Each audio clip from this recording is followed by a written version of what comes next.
And we are live. Hey guys, this is Ruben Dua from Dubb's podcast Connection Loop. And I am here with Felicia Miller Johnson. Now, Felicia Miller Johnson is a unique person because she has a fantastic program to coach us on what I think is one of the most challenging things in video and sales and marketing, which is to feel comfortable using video and to get over something that we all experience, which is imposter syndrome, feeling like a fraud when we do our videos. And, a lot of people might listen to a person that's a public speaker or someone that does a lot of videos, a podcast host, and they might say, well, that person is so confident and I would love to be that confident. How do I get that confident? And, oftentimes they might say, I just wasn't born with it. I don't have that. Like, I don't have that skill, right? And in fact, when they uncover and ask a couple of questions, it's quickly apparent that it takes a lot of effort. It takes a lot of practice to get to that point of having confidence. So Felicia, if you could just guide us through this in this recording. I'd love to start with a short bio on yourself to understand your why and how you got to where you are. And then let's get into the SMART strategy. Yeah. Aloha, Ruben. I'm so glad to be joining with you today. So my why. So picture it, grew up with a military background and moved around from place to place and got to connect with lots of different people. But imagine this. I was in middle school and I had all A's and one B on my report card. And I was so excited, right? And I gave it to my dad and he said, "What's up with the B?" And in that moment, that instilled in my mind, you always have to be on your A game all the time. So fast forward even between that, I was in a restaurant with my family again and loving my dad. He jokingly gave me a receipt and he was like, "Hey, can you pay for this?" And I looked at the receipt and I was like, "Hey, it's not added correctly." So this is back in the day when things were added, by hand. And he looks at it and he's like, "You know what? You're right." And then from that moment on, my name was Brain. So that meant I had to be on top of everything, always an A person, doing everything well. So when I became a wife, a mother, business leader, like all of that was instilled into who I was. So then that means I became overwhelmed by work-life stress because I had the expectation in my mind that I always have to be excelling. I always have to be good. That brought with it successes, right?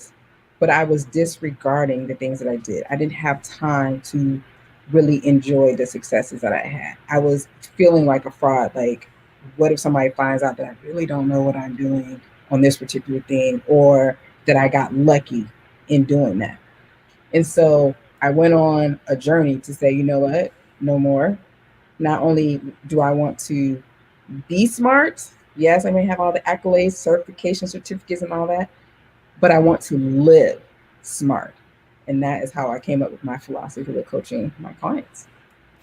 Well, I think what's really interesting about that story is that, first of all, I can relate to it in many ways. And I think that when we have this expectation of wanting to be perfect, it sets us up on a journey. On one hand, it makes us hyper ambitious. It makes us work very hard, and those things are amazing. On the flip side, we experience failure and disappointment. It hits us a little bit harder, And I think it's so important and so valuable the way that you went through your evolution process of realizing that trying to be perfect was causing you a lot of stress. And that stress then is going to do the opposite of what your goal is, which is to excel. And I think that, you coming to us as a coach, having gone through that, and I'm sure you still work through that even now, that just taps into empathy, and it taps into, this is a real person that understands what I'm talking about. Now, some people, they come from the opposite place where they just stopped trying because they were always a disappointment. The report card said C's or D's or even F's. And they said, I'm just going to throw in the towel. I'm done here, And I think that it's a similar trauma, but it's a very different trauma. So I think you can help us in both ways. Let's understand the SMART strategy here. And how did you come up with that, and what is it?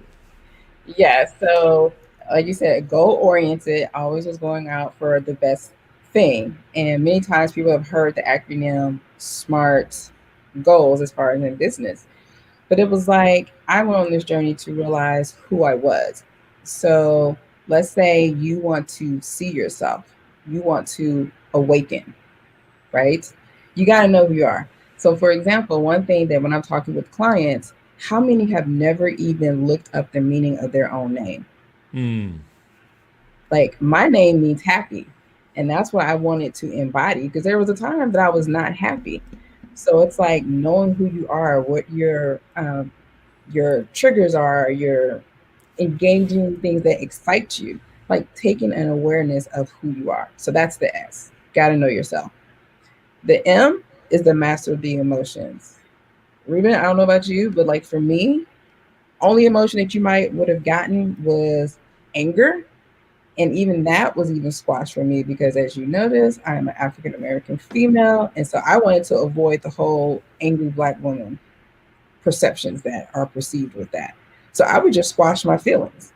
I wouldn't be able to tell you what I was joy or I'm excited or anything like that. It was like, let's get the job done. What's the mission? That's all I'm focused on. So I wanted to do a better job of knowing what I was feeling and be able to communicate that. And then the A was the ask, believe, and receive. How many times we ask for something, but do you really believe that you can have what you ask for? Which ultimately blocks your receiving it. So it's like, Felicia, what is it that you want?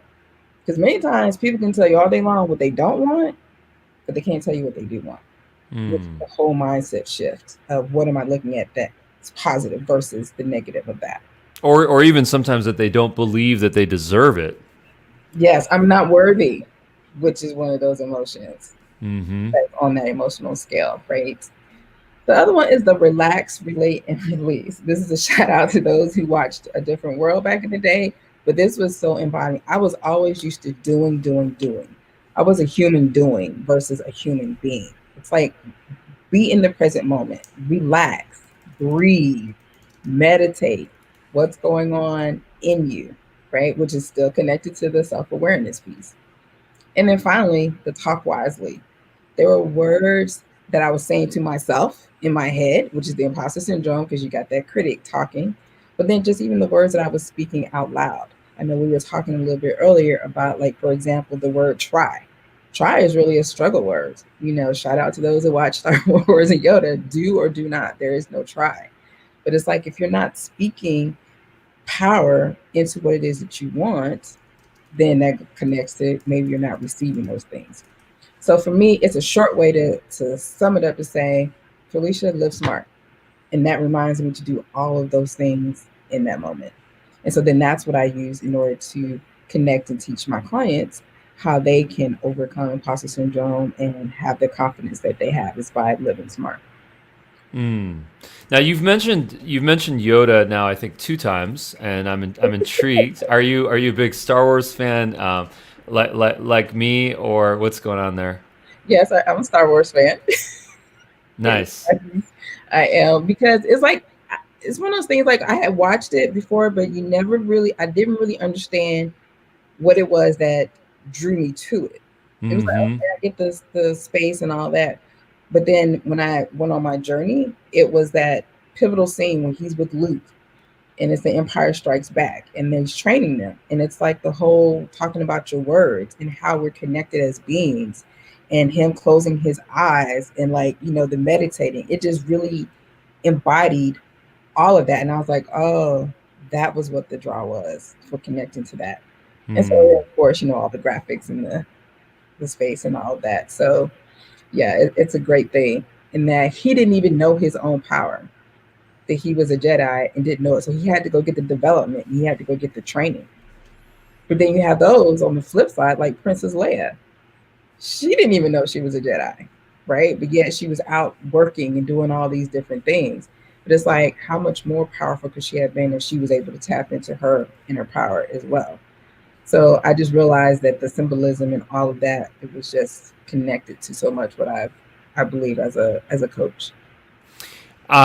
It's interesting because the references to the Jedi is so relevant to this because self-realization is where a lot of this starts, you Yeah. know? And self-realization, it's to me, it's kind of like most of us don't even know what that exists. Our world is just what these eyes see from the out and what this nose smells and what this mouth can say and what these ears can hear and what we can touch and feel, and it's all outward, but in fact most of our existence is inward. And for us to not have a connection or an understanding at least of who we are as a person, what our hopes and dreams and fears and traumas and goal, what those things are, there's no starting point. There's no foundation without that. So how do you guide people to actually take a step back and to close their eyes if need be Mhm. and to actually understand self?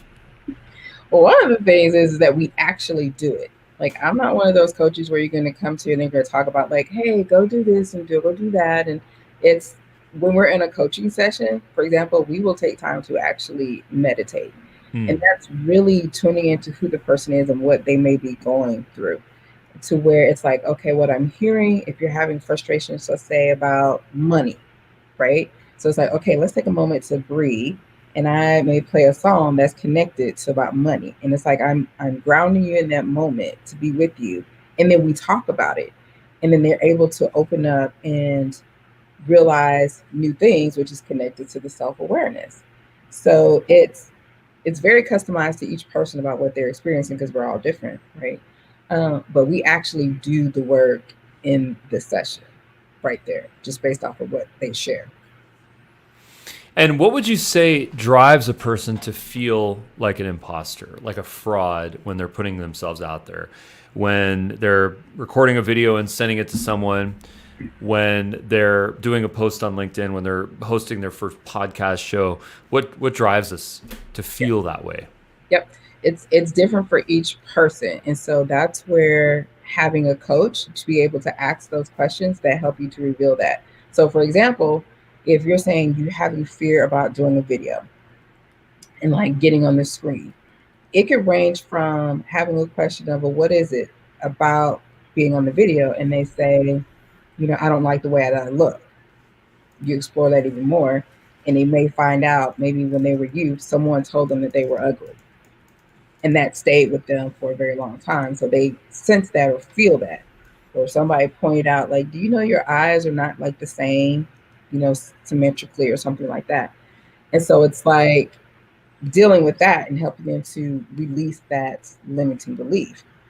Whereas if someone else's problem with getting on video may be, I don't like the sound of my voice, then that's a different question of, you know, where did that come into play? Did someone tell you that, your voice was terrible or something like that, helping them explore it? So it's definitely one of those things that sometimes we're not able to actually see in ourselves, but it takes someone else to be able to ask questions and bring that out of them. Hmm. And what are some of the things that you've A seen and B helped people solve? Yeah. So if I was to put it into three things that helping people solve, it would be energy levels, emotional intelligence, and confidence. So energy levels are definitely, how like you walk into a room and you can see someone and you're like, oh wow, something about that person. Or, oh wow, I don't know what it is, but I want to stay away from that person.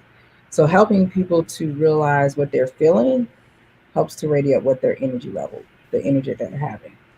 Emotional intelligence, that's the self-awareness, so it's still to that, but then how are they connecting with other people, which is the social piece of it, and how they connect.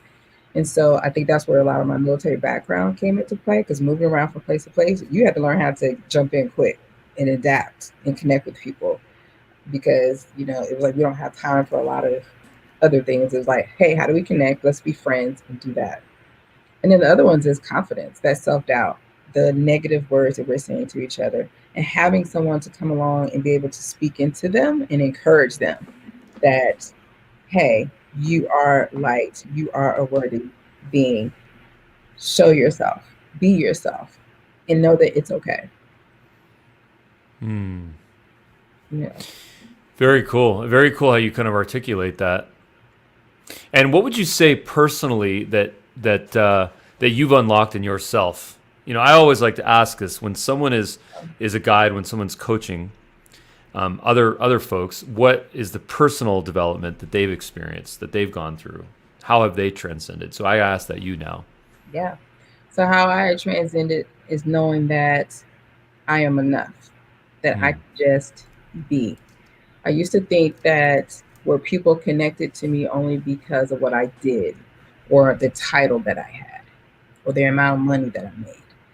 And so if those things were to stop, that no one wanted to be connected with me, if no one really knew who I was. And so my awareness journey with that is that I'm enough in who I am, that I'm okay, that there's not some mark that I'm missing in a particular area, which means that you're not good enough, you're not worthy. And going on that journey, realize that, you know what? As I said, I was like, I'm that cool chick. Like, I'm good. Like, I am okay. And that, there is no perfect, but there's just Felicia. And I'm happy. Great. You wrote a book about this topic. I did. What was that process like? What was the inspiration behind that? What was the process like? Mm-hmm. So once I had the big aha about imposter syndrome, my initial desire is for those people that never became my clients, where could they go to have a tool that would immediately tell you what it is and just give you some tips on how to overcome it. Mm. So that was the insight about that. And so it's a guide that shares some of my stories and practical tips for overcoming imposter syndrome. But even in imposter syndrome, even though we're talking about this now, so Ruben, that copy that you're showing the audience right now, one thing you notice, I'm going to ask you between the one that I have here and that one, what do you notice is missing? Okay, so let's see here. Challenge. First of all, I'll say challenge accepted. Yes. I just need a minute here. Okay. The guide. Where is she? Where is Felicia in this cover? Ding, ding, ding. Even when I'm writing a book about imposter syndrome, I was having fear and doubt about even putting myself on the cover of my own book. And there are no accidents. I was doing an update of like a description or something like that, and I had published on Amazon, and it kept kicking back to me. And I was like, it's the same cover, it's the same thing. I just changed some of the wordings in the paragraph. Why does it keep kicking back? So once it happened the third time, I realized, okay, that is a sign that, Felicia, there is some lesson for you to learn from this. So this is about like 2 years after I had published it. And I said, oh, this is your opportunity to now put your picture on the cover. Because back then, even though, like I said, we're still writing about this, it was like I had the self-doubt about doing that. So it's always a continuous journey that you're learning about and that you continue to get better and better. But yeah, I experienced imposter syndrome even with my own book at the time. That is so interesting. I mean, it just shows how human this is and how we all suffer from it. Even someone like yourself that probably spent months, years on a topic like this, even goes to the finish line and experiences that. And I can relate in so many ways because, believe it or not, the same thing happened to me. Same exact thing. First cover, and I have like some visuals. But the first cover of the book that I wrote, Just Dubb It, did not have a picture of me. And it was just, I forgot what it was. I think it was something more abstract. And then I said, you know what? No, hold on a second. This is like a journey story. It's about me. Like, why would I not do that? And I don't think I was, self-realized at the time to know why I did that and why I didn't want to put it on there. But then I think I finally said, hey, you know what? There's something missing here. And I did do that. And I think that applies to so many things about what we're putting out there. For example, I was on a Zoom call today, and it was a super, by now we're all comfortable, cats, dogs, kids, it doesn't matter what's happening for the most part, right? We just share our lives. Hopefully we're in that comfort zone. But one of the people had a LinkedIn profile, which is really outdated. And it didn't look like them at all. And the LinkedIn profile image was there for some time, on the Zoom, instead of the video feed. And everyone said, "That's not you. You got to get rid of that. What is that? Who is that person? I don't even recognize you." And there's a lot of people that do that. A lot of people that takes the image from 20 years ago, in that glamour shot. I Yep. say that's the image I want, with the makeup and the hair and the body when they were working out. But that's not what they look like, right? And that's not called imposter syndrome. That's called being an imposter. No, I judge and I laugh here and I say it lovingly because I'm sure I have some old images of me somewhere. But isn't it feeling comfortable in our own skin, literally sometimes, where we just need to be like, you know what? I'm going to put the picture that I took last week, not 10 years ago, because that's me. And when people are eventually going to see me on that Zoom, and I'm not going to look like that person. And it's that confidence that people are going to gravitate towards. Not, hey, why do you have a picture that's so outdated? What's going Yeah, on? absolutely. And if anything, is the irony of that is that what you just said is what people would then experience is that it's like, oh, you fooled me. Hmm. You That's not who you are. What is it? When people go dating and they have that whole picture of catfish or something like that. And it's Right. that's not the same person. And if anything, that takes away from your authenticity and your credibility off of Hmm. that picture. But it goes to when you have a coach or somebody in your life to be able to talk that through. It's like, tell me, you know, what's the reasoning behind you using this picture versus, what you're looking like now. And Hmm. it could be a story behind that to Hmm. where you're digging, deeper. Maybe, that particular picture, because my husband's a photographer as well, and I think about that particular picture of me is like he took that picture and it was like, he saw me, he got that just that right, look. And maybe there's a story to the picture that they use. Maybe somebody took a picture of them, or like you said, they were happy in that moment and they're wanting to hold on to that. And it's like they're needing someone to be able to coach them and like how to live smart and be able to progress and then go out and take like a new picture. And it's okay. You can still honor where you were, but embrace where you're going as well. So yeah. And you use the term, slang term, catfish, which is when someone puts out a false identity online. It could be for dating, it could be for banking. It's mostly a malicious term, but it's such a relevant term, obviously in a much lighter format. But putting it out in an identity or an image that's not true to who you are, who your company is, has so many more repercussions than it has benefits. And this doesn't just apply to our physical appearance; it also applies to our company. I remember working with people in the past where they'd have a slide deck, and the slide deck would show a building, Mm-hmm. and it would show the logo on the building, and it would show this photo of this team, and all this stuff that wasn't real. It was just a couple of people in a co-working space, and putting stuff out there, and then when someone discovers it, then they feel fooled. And in this day and age, when everything is so transparent and we click 3 clicks in and see someone's corporate profile or personal profile, it just doesn't make sense. Don't do it. If you can't do it because it's not authentic, do it because it doesn't work. you know Yeah. Find both, whatever your reason is. Obviously the reason why you don't want to do it is because it's not honest, but if you're not there, then just know that it doesn't work. So I think that's a really valuable lesson here. Where can people learn more about you? Your website address, your book. Yeah, absolutely. So my website is sevenfoldcoaching.com. That's where they can go to connect with me.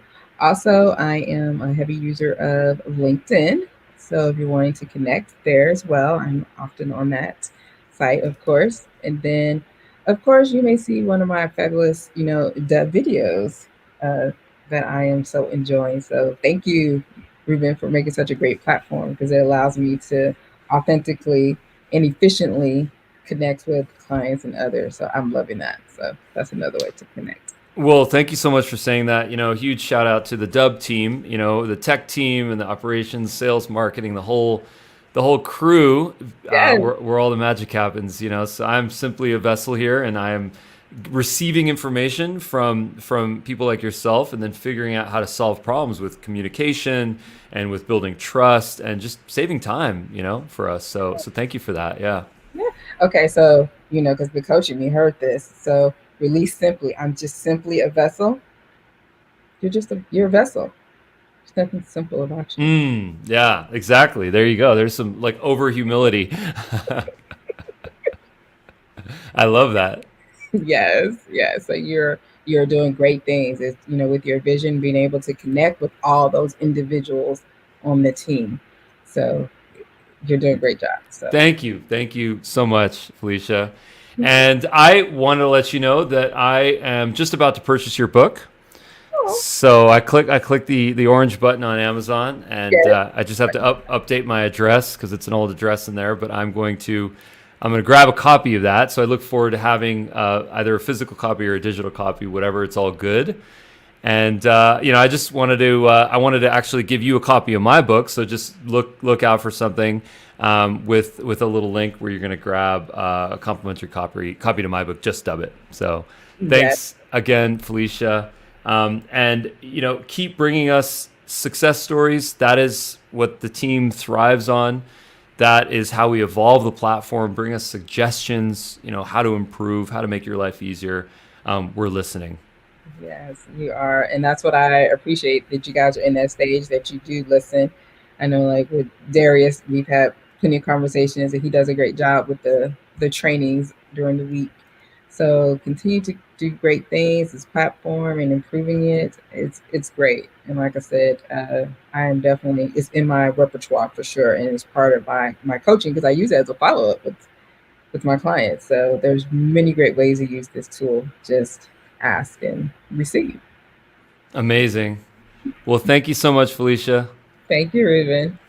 See you now. Take care. See you soon.